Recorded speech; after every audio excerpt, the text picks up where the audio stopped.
Okay, we are live. Hi, this is William Ramsey. Welcome to William Ramsey Investigates. On today's show, I have a very special guest, returning guest. He comes to us from down under Australia. His name is J.J. Dawson. This will be the third time he's been on my show. I have really great responses for the earlier two shows we did. One was about an article he wrote, "The Trans Issue is Not a Petty Culture War Clash. It is Everything." So we talked about the kind of trans issue. And then also COVID, Nightmare Down Under was the title of the second one. And while I was looking through his stuff, he's very talented. He writes on a bunch of different subjects, very well researched as well. But I saw this ESG, and it's just come up here in the States. We had this huge Bud fiasco, Bud Light with this woman Heinerscheid, and I watched her. I said, "How did this person get hired?" Well, what we're going to talk about today will hopefully explain how she got into this job representing the number one beer brand in America, formerly the number one beer brand. And in the time that she got hired, Modelo, which is also owned by InBev, as my understanding is now and within the last few days become the number one brand in the United States, which is really interesting. But there's other things happening. Chick-fil-A just hired a diversity manager, which is very curious for that brand too, which is ostensibly religious, closed on Sundays. We've had a Target kind of uproar about all the stuff that's on there and their stock price. These are having immense ramifications in corporate incomes and revenues, like billions of dollars is being changed. And why is this happening? So we're going to talk more about that. So JJ Dawson, welcome back to the show. Hi, William. Thanks for having me back. Great to be Awesome. here.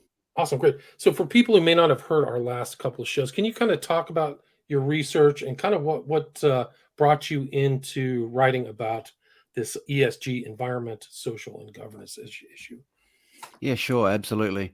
The ESG issue is a good segue into my story, really. I when I left university, I sort of I bummed around for a little bit before getting into the corporate world, and I sort of I've always been a bit of a rebel, I suppose, and I tried that out for a bit after school. I made rap music and angry rap music and was very anti-establishment for a while, but it didn't work out too well for me. I had no money, and so eventually I thought, well, I'll conform to my type, my middle class roots, and join the corporate world, and I did that, and sort of I found solace in the belly of the beast, and I wrote a piece called "Being Patrick Bateman," which talks all about that, which is it's amusing in a self-deprecating kind of way, but so within that machine, I found the money and I found the comfort, and what I believed at the time was, I had sort of returned to my conservative middle class roots, and I was part of the system, and the system would take care of me, and that I was helping to propel forward this this solid system of social and financial kind of conservatism that I think many people up until recently, at least on our side of the debate, have kind of nominally aligned themselves with. And then I noticed, that a lot of the stuff, because I was working in marketing and advertising, and then over the years, I noticed a lot of the stuff that I was being made to work on, didn't really align with what I felt to be conservative values. That the pride thing became very intense, sort of, post 2012, the environment thing, the climate change thing, the sort of the racial division that we're seeing, the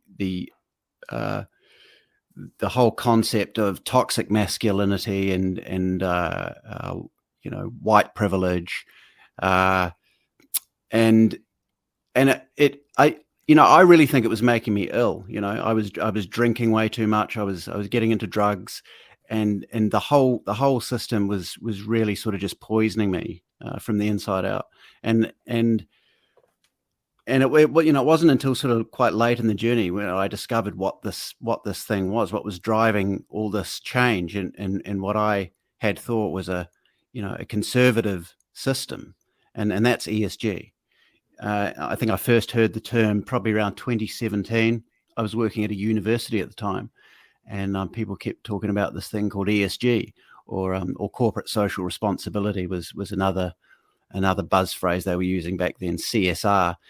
That has since been subsumed by ESG because ESG ties in the whole environmental aspect as well as the social thing. But so there's a very long intro, but that's what brought me into writing about all this stuff, because I experienced it as a kind of a watershed in my own life. Like it turned my view of the world upside down because I witnessed it firsthand, and I was being made to work on it as part of my marketing function and the job I was in. Wow. So you were made to work it. So you were actually not just seeing it. Well, yeah. Like, I mean, it's not so much made to work on it, but it's like, well, this is what we're doing this month. Who wants to get involved and who wants to go to the Pride March? And I've never been the kind of person who had a problem with gay people, but that was around about the time I remember sort of feeling, well, this is starting to feel less like tolerance and more like enforced conformity to a way of thinking, like I must embrace this lifestyle. And I remember colleagues of mine going down to the Pride March and dressing up in rainbow clothes and sort of carrying on in a very kind of flamboyant way, and it just didn't sit well with me, but then around the same time the whole Me Too thing was happening, and I remember my boss at the time saying, I want to sort of, what did she say? I want to set up a, she said, I want to do something around the Me Too movement. I want to create some activity and some do a major sort of push around this Me Too thing. And I remember thinking, what the hell does that have to do with, with what we're doing? We're suddenly just going to dive headfirst into this political hot potato issue, and so that was probably 2017, 2018, 2017, I think. Right. So it's not just to be aware of it, but to kind of get involved. So the way that this kind of culture has grown is, hey, we want you to acknowledge this, but then you're taking part in it. So it's different. It's kind of like this kind of suggestion where, like, oh, are you a transphobe? Or like, I see similarities to the whole trans thing too, where you acknowledge it, and then all of a sudden, like, there's 5% of the kids identify as trans, which never even existed before. So just the fact that the concept is introduced to people, whether you're in a corporate office or anywhere else, is just like you're being, it's control. Social engineering. Yeah, it's an engineering. Absolutely. Well, yeah, I totally agree with that. So you saw it firsthand in a business environment. Yeah, I did. And interestingly, I thought, well, universities have always been a little bit crazy in terms of, radical leftism and that kind of carry on. So I thought I'll get out of here, and I'll go work in the private sector, the private sector proper, where shareholders, are the ones who matter, and the company is accountable to the shareholders, not some kind of nebulous government-sponsored idea of diversity and inclusion. So I went and got a job in the financial services sector doing similar kind of stuff. And for a while, it was okay. I'm going to say a year or two. And then round about 2020,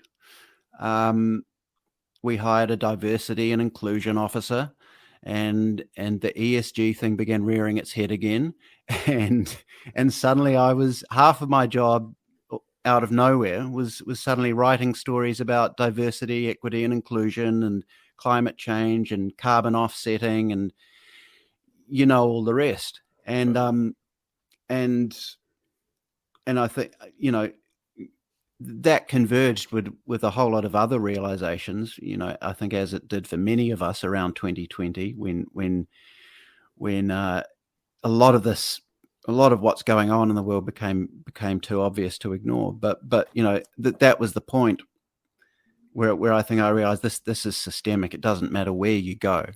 it's going to find you, and it's not a case. I think we can get into this, but it's not a case of a grassroots phenomenon that's just being adopted because it's trendy. And I think that's the mistake a lot of people make with wokeness, with ESG, because it's all the same thing.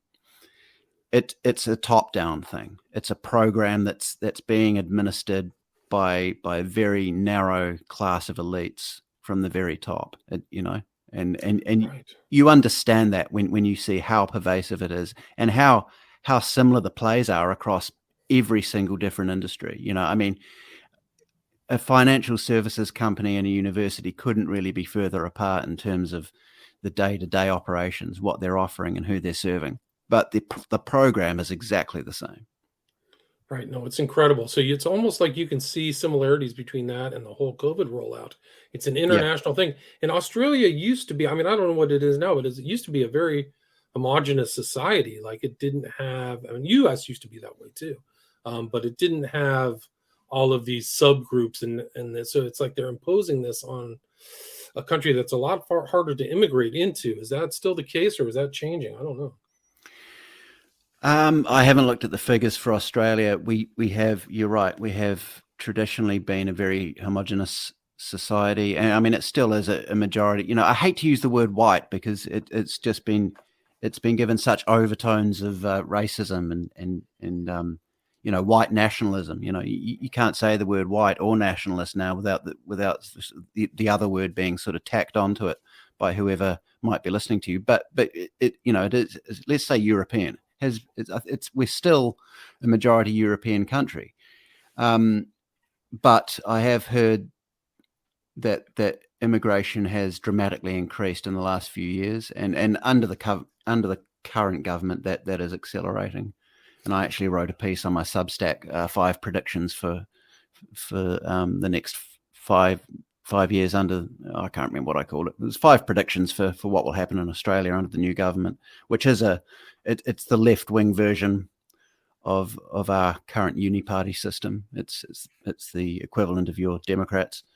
But that's increasing, and same things happening in New Zealand. The only reason we haven't seen the same massive influx of immigration down under that you see in the Northern Hemisphere is because we're just too far away from those main, from the origins of this great exodus that we're seeing from the third world. But I've been saying for a long time, it will eventually get to the point when Europe's full and the US is full. They'll start sending them down here. Yeah, no doubt. We're and of course, we have to embrace that. Right. Because that's diversity, and diversity is our strength. And if you don't embrace it, you're a racist. Right. I mean, you should see what's happening in Ireland. They're shipping all men, and in the United States, it's mostly all men too, like millions and millions. Open border. It's incredible. Yeah. It's really a weaponized migration. But they're going to try to put it in as something like, oh, we need more diversity or something like that. But and you look at the United States, people are just at each other's throats all the time on social media and everything. It's not this system. It's not looking good, but it's not. It's not. This is not an optimal society. My society in the U.S. is a disaster. It's just not cohesive. It's not working. People hate each other. Massive vote fraud. Massive drug use. It's off the charts. Yeah. I mean, and you'd be surprised how much of that is underpinned by ESG. Right. No, it's really incredible. And it all comes from the top down. So that's part of the UNWEF. So this is just another tendril of this kind of UN push for 2030, right? Yeah, that's correct. And, it's not hidden. And I think this is one of the things that interests me most about ESG and why I focus so much of my work on it is because it's very visible. I mean, everything they do is visible, but this is one of those things which, it's written into the strategy of every publicly listed company. It's, they've all, you pick the company, just go to their website and type in ESG, and you'll find they've got a page outlining what they're doing to meet their environmental, social, and governance targets. And so it's very visible. And you can track it all the way back, as you said, to the UN and moreover to the WEF, to the World Economic Forum. it all comes out of Klaus Schwab's concept of the Great Reset. It's all tied back to the UN Sustainable Development Goals, aka Agenda 2030, which when you can pull it up online. It's all about obviously getting carbon emissions down to a much lower level. It's about create. They use fancy language like, oh, you're going to pull it up. We can just no, they don't want you to read it. Oh, yeah, really. Yeah, but they use fluffy language like creating an inclusive society and a tolerant society and no one left behind. Right. Echoes of Obama there. It's and it's all metrics, right? It's like all like super high tech, technocratic stuff. Like we're gonna, make sure all this and have stats and all this other things to keep an eye on everything. Yeah, well, it's a technocracy, and it's what it boils down to is centralization. But the way that they get that into the private sector is through ESG. It's one thing to have these NGOs and groups of elites who sort of get together at the UN and strategize and blue sky these big ambitious ideas, but unless they get that into the engine room, it's not gonna work for them, is it? So they need a way to get it into private companies, and the way they do that is through ESG, and it's what it effectively boils down to is that the shareholders,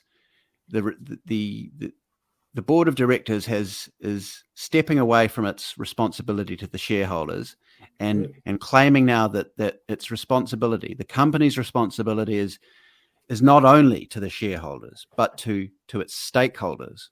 And this is the hilarious part. A stakeholder can be absolutely anyone, because when you say, well, our carbon footprint is hastening the apocalypse, and by that kind of ludicrous relativist kind of postmodern thinking, you can say that a company, because it has a carbon footprint, well, their stakeholder is every citizen on the planet. And of course, they double down on that by playing an even more ridiculous game by saying, the global south or the third world or people of color or trans communities are most impacted by climate change. And they say things like this, marginalized communities are more impacted by climate change. So that makes that puts them higher up the stakeholder ladder, in this ridiculous ESG scenario. So you see how they managed to tie climate back into the color of your skin, and thus a company's ESG score becomes this whole big kind of rainbow sludge of wokeism. It's but it's also dependent upon their financing, and it's very important. Like the ESG becomes more important than profit, which is the purpose of why these corporations are put together, to create profit. And that's actually one of the fundamentals of corporate law among the board of directors is fiduciary duty to the shareholders. So there's going to be massive lawsuits about all this stuff. Once these people realize InBev or whatever is not going to make the money back, they're not going to recover from the Bud fiasco, it's going to be a disaster. Same with Target. The shareholders are going to sue. There's going to be shareholder lawsuits. This is like there needs to be class actions. Yeah. So they're playing with like a poisonous snake by putting this ESG into this system, because it's outside of the fiduciary obligations that the board of directors is supposed to have for the company and the shareholders. Off the charts.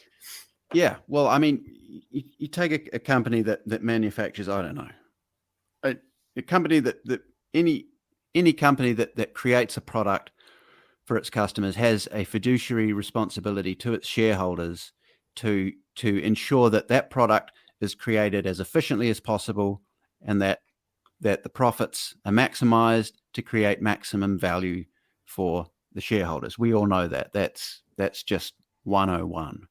Right. So what the ESG stuff does is say, no.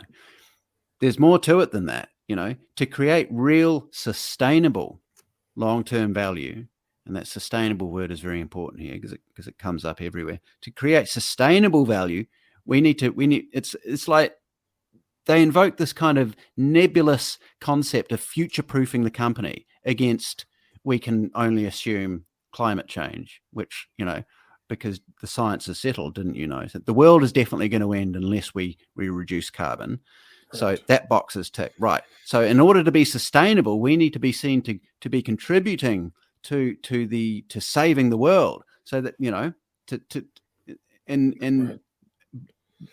By that sleight of hand, they skirt around the fiduciary responsibility to create immediate value for shareholders and say, no, we need to create long-term sustainable viability for the company by doing all this other stuff, which it's, I mean, there has to be a legal implication, as you say. There have to be lawsuits coming because it is a complete abdication of fiduciary responsibility. But they justify it on the basis that they're making the company more sustainable. But that's all based on junk science for a start, and waffly kind of social far left ideology. Right. There's no doubt. The reality is the proof is in the pudding, because these stock prices are going down. So people have invested there. You go into this whole issue of your retirement savings and stuff. That's what's invested in some of these companies. Target, for example, and certainly InBev. People have put huge slugs of money in there, and they're expecting to have a return over time. And then they go out and destroy their brand by getting these trans activists. I mean, it's off the charts. It's actually funny how ridiculous it is. Like, they literally are losing billions of dollars to put these funny, like in Target, it's unbelievable. They put like bathing suits for boys. So you can tuck your 6-year-olds. Yeah, it's like a satire movie, but it's in real life. Yeah. Like, and they're just destroying their brand. It's off the charts. Well, yeah, I mean, but I think, we can laugh, but it gets dark, because I think between, I heard a stat last week, it's probably more than this by now, but Target and Anheuser-Busch together have lost something like $30 billion of market cap. And that's, sort of just in the last few weeks. Right. So, and it's still going down. You look at, I was listening to Timcast yesterday, and they were looking at the Anheuser-Busch stock price, and it's still plummeting. I mean, like, we're witnessing the implosion of a major American institution here, and it raises the question, one, do they even care? And two, perhaps more importantly, is it deliberate? And when you look at a lot of what's going on here around, the collapse of the currency and the, everything that happened during COVID, are we witnessing some kind of managed decline here? Is it? I mean, I think what I think it is, basically, because what happens is BlackRock will say to these companies, okay, unless your ESG score reaches a certain threshold, we're going to withhold investment in the company. We're not going to buy up tranches of your stock, to put into our mutual funds. Right, and they're everywhere, right? So it's the big three. It's BlackRock, Vanguard, State Street. Yeah. I mean, they own the whole world. I mean, I think BlackRock and Vanguard between them have something like 17 trillion under management. BlackRock alone has almost 9 trillion last time I looked. It's unprecedented wealth concentration. Yeah. And so they withhold institutional investment from companies that don't have a healthy enough ESG score, which just compels these boards of directors to adopt these principles. I've seen it happening where I work. You can see it happening everywhere. You can see it happening in real time Right. with Bud Light, which Right. is on the road to ruin. They can't move their stock. It's sitting there expiring. They're giving it away. Pretty soon they're going to be tipping it down the drain. And I mean, okay, maybe the intention is not to destroy the company, because that doesn't really make sense on any level. But there's certainly a lack of. They obviously don't care what's happening, because I think what happens is they may be losing stock value, but they'll be getting plenty of funding from BlackRock. But I mean, what does that matter when the company falls to pieces anyway? Right. I mean, it's they're alienating their core investor, right? Their investor group. So unless it's all just these big funds, it can't be, because the funds represent other investors, so they have to be deflating the investor's investment. So I don't know why they do it intentionally. I would say if I was in a corporate environment, I would be happy for the people who are putting out this ESG or inculcating it into their business practices, because I think they're landing on a grenade.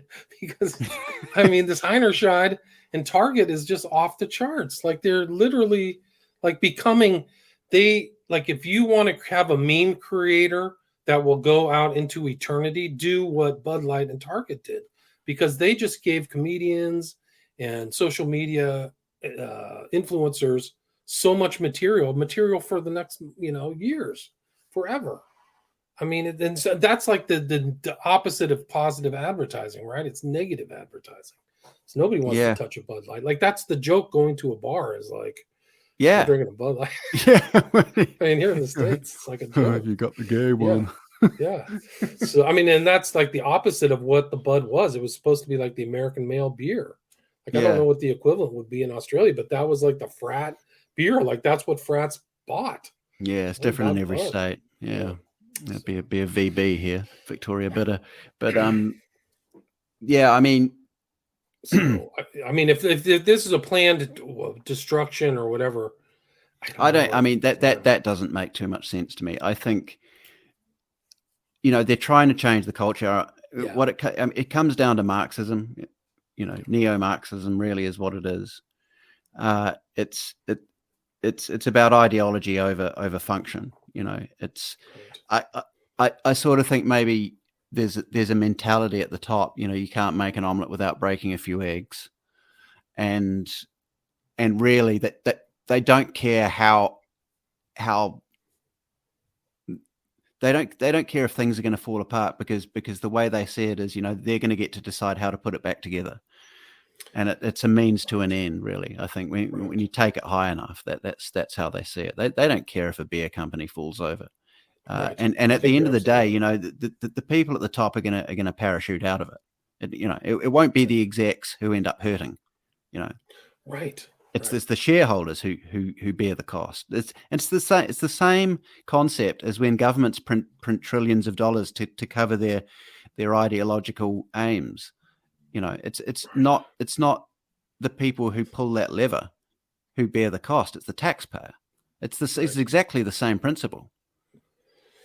You're absolutely right. That'll be it. And I listened to that talk by James Lindsay, really good. And also the Ramaswamy, it's Woke Inc. He calls it a scam, just flat out. And he's running for president here. I don't know if aware of that, but he is. Actually, he's the brightest one of all the contenders, smarter than Trump. I think he is. Yeah, and I'm halfway through his book Woke Inc. right now. It's a good read. I mean, for anyone wanting to understand this a bit better, you could definitely do a lot worse than picking that up. I mean, it goes so deep, though. Its tendrils are in everything, and I mean, there is no shortage of information on this. It's all out there, and it's the question I would ask to people, and the question I do ask to people, is because anyone who has, I think it's a 401k. Right, 401k. Is that what you guys retirement call it? Fund? Correct. Retirement fund. Yeah, anyone who has a retirement fund, whatever you call it, 401k, here we call it superannuation. Anyone who pays into that and who is having it managed for them by an asset management firm, or a super fund is what we call it here. It's all the super funds are owned by the, it's they all own each other. That's the crazy thing. But unless you're managing your own retirement fund, the fund is geared towards ESG because they all are, all of them. It's and so what I say to people is, are you aware that your money is being used to fund woke ideology? And sometimes you have to explain what that means because people will be, oh, what do you mean by woke? And and then you say, well, for instance, a company which your retirement fund holds stock in might be diverting resources away from productivity and instead towards buying carbon credits, or to ensuring that it has the right gender balance on its board of directors, or to ensuring that it's hiring a specific quota of people of color, and tell me how's that creating value, and people will try and sort of people will try and come up with some ludicrous kind of conception as to how that actually creates tangible monetary value, but it's kind of like the mantra, diversity is our strength. They just keep saying that, even though where's the proof? But they just hired this really hardcore diversity hiring person at Target. Like, it's off the charts. It's not. Yeah, so tell me about that. Who's this? I didn't catch that one. African American woman is got hired at Target, and she did not even. I mean, even after they put her name is Kiara Fernandez, she says it's the role of white women to call out transgression and continue to single out a white employee, and said because of her race, her voice carries more weight and she has a responsibility. She runs the Racial Equity Action and Change. Her task force focuses on engaging with Black customers and hiring more Black employees. She was hired internally from the Human Resources Department. So this is this is recent. So it's like, this is like I said, it's falling on a grenade. This is going to destroy morale. If they're just fixating on like white women have more power or whatever. This is kind of like the white privilege inside of a corporate environment. It's just off the charts crazy. Yeah. Well, I mean, it is happening everywhere, and I've seen it when I started working at the company where I work 5 years ago. There was none of this, just zero. It has since gone. It's on steroids. It's everywhere. And think about the lack of productivity when they're fighting about these ideologies. This kind of far left ideology of race. It's really racism. It's a different form. It's not white against other people's racism, but it's a form of racism. What they're thinking, we got to get more Black people. That's racist. That's against the law. Well, yeah. Anytime you make race the primary driver of any kind of decision you're making, whatever way it goes, it's racist. So it's racist, but we're not allowed to say that anymore. Because that in itself is racist. It's racist. Well, no, it's really crazy. And I look at this Biden administration, for me, when I see this, I see like this is woke ideology and kind of like diversity hires gone wild, because I'd look at the vice president here. She's a total idiot. She used to be a senator and the attorney general for California, and she's blubbering and she's barely as cogent and coherent as Biden, who's like, God only knows, but the whole administration does bungles and has weird people in there. And this is the seeds of this type of thinking come home to roost, or the flower of those seeds are these people in the Biden administration who are whacked out, making terrible decision after terrible decision. So people should really be afraid. Like, it's not the competency standard anymore. Like, we're hiring the brightest, most competent person. So once these things like give it a couple decades, it's going to be a hellscape. I'm not kidding. This ESG, at least for the States, I don't know what will happen in Australia, but it used to be like, the best and the brightest. Not anymore. It's terrible.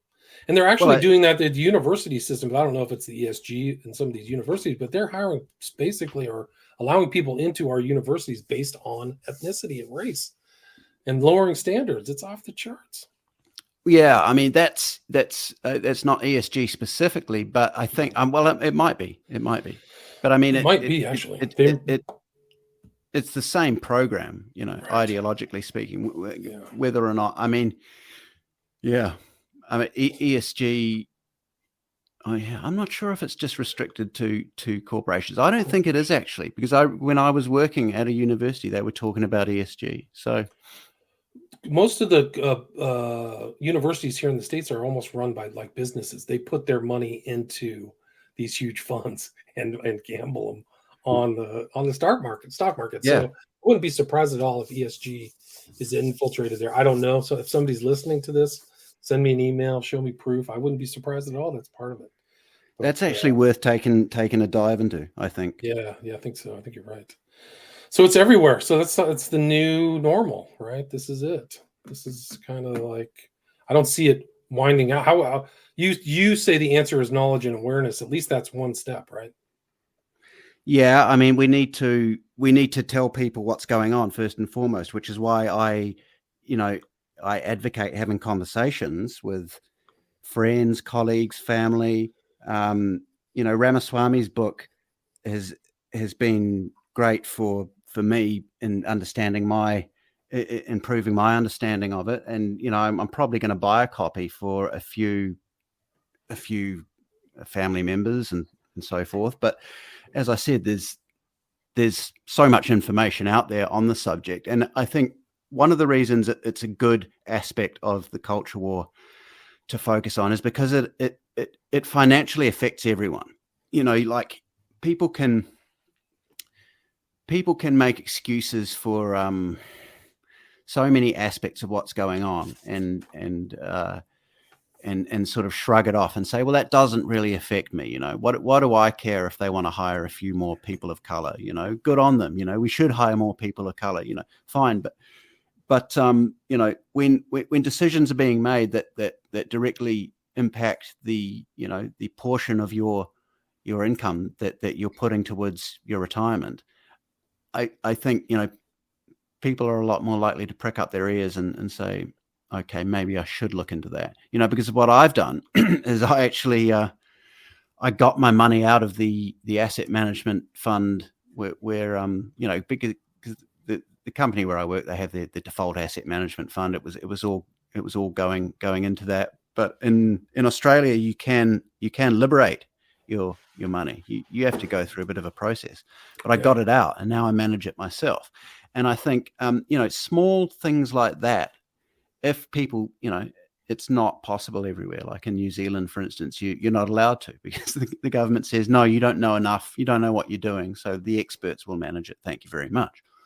But here, fortunately, you can get your money out. I think it's even better in the States. I don't even think you have to save for your retirement in the States, do you? It's sort of optional.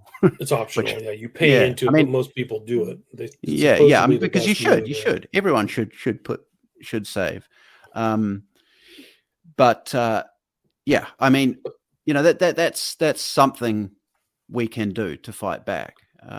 So it starts with awareness, and then I think it becomes it becomes a sort of an individual decision to take control back, and that really is emblematic of what we need to do in all areas. I think, take control back, stop outsourcing your agency to the so-called experts. So enough people start doing that.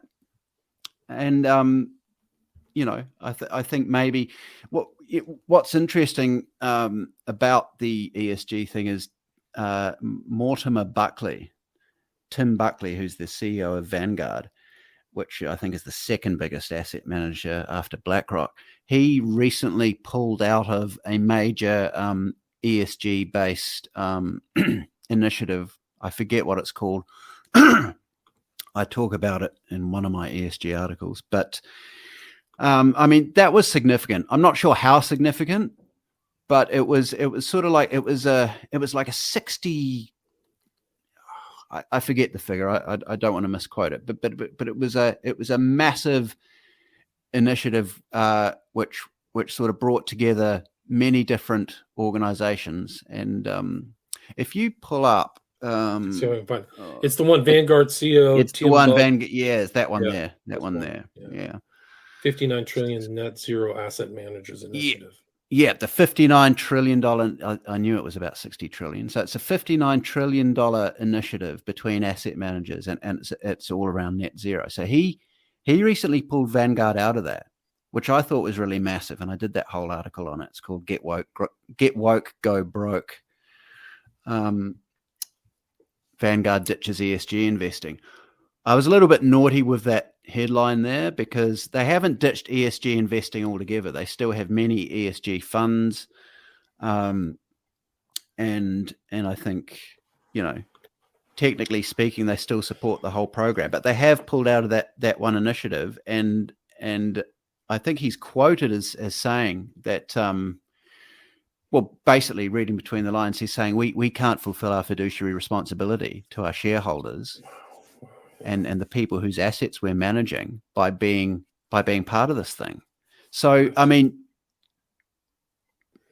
I was optimistic in my article and said, I think he's seen the writing on the wall, and he's seen that people are waking up, because with the growth of this ESG thing, so too has come a great deal of public awareness, just by having conversations like you and I having right now, and the fact that there's a guy. Yeah. I was just going to say, I'm glad that you wrote these articles, because at least from my perspective, people don't know what's going on behind the curtain. That these decisions are being made by huge entities, and the WEF is connected to making these changes. So these board of directors and these CEOs are getting influenced by very powerful forces that aren't market forces, right? They're not market forces. That's what people don't understand. So the decision that all the stuff that showed up at Target, this weird stuff, very few parents would want, I think, showed up because of ESG, not because some guy says, hey, we can sell this and make a buck, right? Yeah. I think that's you see it on the street. You see it with Bud Light, you see it with Target. Regular people don't want it. And that is that's all you need to know about it, really. It's not, like I said at the beginning, it's not a grassroots thing. And that's the great sleight of hand of wokeism is that it's a grassroots phenomenon. Right. And this is what I run into when I try to talk to people about it and tell them that it comes from the top down. And people have this idea that woke, because of the way it's branded, and it's a masterpiece of branding, I have to say, because it really does feel like it's regular people saying this is what we want. This is our voice, the voice of the people, the voice of the youth. And I'm actually writing a novel.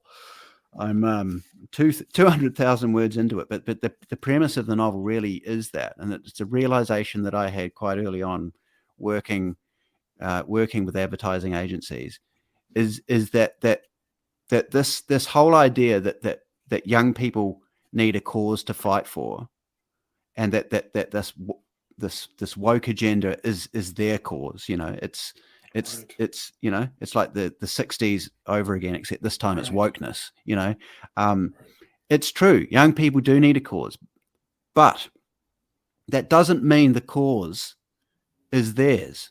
It means that the cause has been determined. The cause has been determined by the people who actually control the narrative, right. and just picked up by the youth because it's there and it's convenient and it's on the screen of their smartphone, right. And it really is as simple as that. And I had that realization quite some years ago. And anyway, that's sort of the premise of my novel, and cool. I write it from the perspective of a guy working in advertising. But I think it's really important for people to understand, and once you do, you can, I think, more easily decouple yourself from the idea that it's, it's the will of the people, and it's right, and we must go along with it. It's not. It's a bunch of billionaires determining the way it will be. As you said, socially it's engineering, got nothing to do with market forces. Yeah, just like you said, social engineering for whatever cause, whether it's Satanism, Luciferianism, and depopulation, and at the end of the day, it doesn't matter why they're doing it, because people always ask me, well, why would they do this? And I say, well, what does it matter? Why? What the hell does it matter?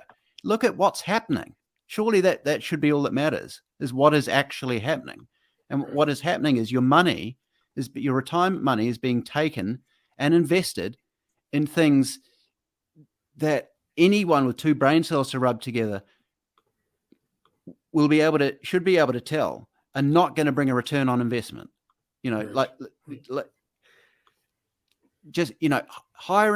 Hiring staff based on their skin color is a bad idea. Can we just agree on that? Yeah, terrible idea. It's not going to maximize profits. So it's not going to maximize competence either. I mean, no. The people. I mean, I tell people in other interviews, you got to really watch out where you go to whatever specialist, lawyer, doctor, accountant, and try to figure out where this person got educated, how they got educated, what kind of benefits. Some of these people are getting out of these higher levels of higher institutions that should be competent and aren't because of their race. So they're getting free rides or not getting, and that's terrifying. Yeah, and I mean, you talk to anyone with their head screwed on, no matter what their head color, with their head screwed on, no matter what their skin color is, you could talk to a black person or an Asian person or whatever who would completely disagree with this, and it's only the activists who will glom onto that, that racial thing to get ahead. I think God, I hate using the term, but most people of color, to use their language, are just as opposed to this rubbish as we are, and I don't think it has anything to do with skin color at the end of the day. It's those who can see what's going on and those who value their own personal agency and their own personal power, and those who would rather outsource their thinking and the management of their lives to the so-called experts, aka the state and the corporate superstructure. So yeah, and it's been a disaster. Bud Light's a disaster because it's not even the investors who are getting shafted. It's people who are just working for Bud, people who are their distributors, their delivery people at bars, whatever. All those jobs are gone. A lot of them are going to have to be shifted or something. Yeah. So these are just like working class people who, because of this one decision. I mean, it wasn't her. I don't even think it's her. I don't think it's that poor Heinerscheid woman. It's the surrounding agenda, like you said, the ESG that put her into the place and created a disaster. But people need to really watch out. It sets quotas, for we must have an equal gender balance on the board of directors. We must, and look, once you start doing that, I think you tend to bring people in who conform to that ideology anyway. Because once you start hiring and promoting based on immutable characteristics, you're inevitably going to lift people up who have gotten ahead based on those immutable characteristics rather than talent. So you're going to start creating a vanguard within your organization which values that above all else, and you see the ideology start to metastasize. It's quite terrifying to watch, really. It's terrifying. Yeah, people need to really be careful. I mean, I'm glad that you wrote about this. Thanks so much for coming on. Where's the best place for people to read your materials, JJ? Well, it's jjdawson.substack.com. And follow me on Twitter at real JJ Dawson. That's where I'm at for now. But when do you think you'll have your book published? Published? I need to find a publisher. I need to find someone who's going to publish me. Actually, yourself. Well, self-publishing is the thing they say. I need to look into it. I actually just apparently Swift is not bad. They published Swift. Oh, interesting. Ramaswamy's book, Swift. Yeah. Oh, So nice. I mean, yeah, I think there's a few non-woke publishing houses starting to pop up. Starting So to pop up. Yeah, I've heard Skyhorse is good. Skyhorse published Robert F. Kennedy's The Real Anthony Fauci, which is pretty bold, actually. Skyhorse. Yeah, look up Skyhorse. What do you think about RFK? I mean, in terms of like, I mean, I like him. I've always been kind of a Trump guy, but I mean, you know, I think he's more viable than Trump. I think he's better than Biden. Yeah. I kind of used to like DeSantis, but yeah, I don't know. I would vote for Robert F. Kennedy. I think I would. I think that he's a real threat. I mean, he's as threatening as his dad, Yeah, so he's got to really watch out because Big Pharma will get you, man. He's going to have to watch out. I mean, I don't think he cares. You know, he's said there's worse things than dying. You know, so JJ, thanks so much for your time. Thanks for sharing all that information. Really appreciate it. I'll put links to your material in your Substack in the show notes. So thanks so much, William. Yeah, great to be back. Take care. Thanks. Stay there.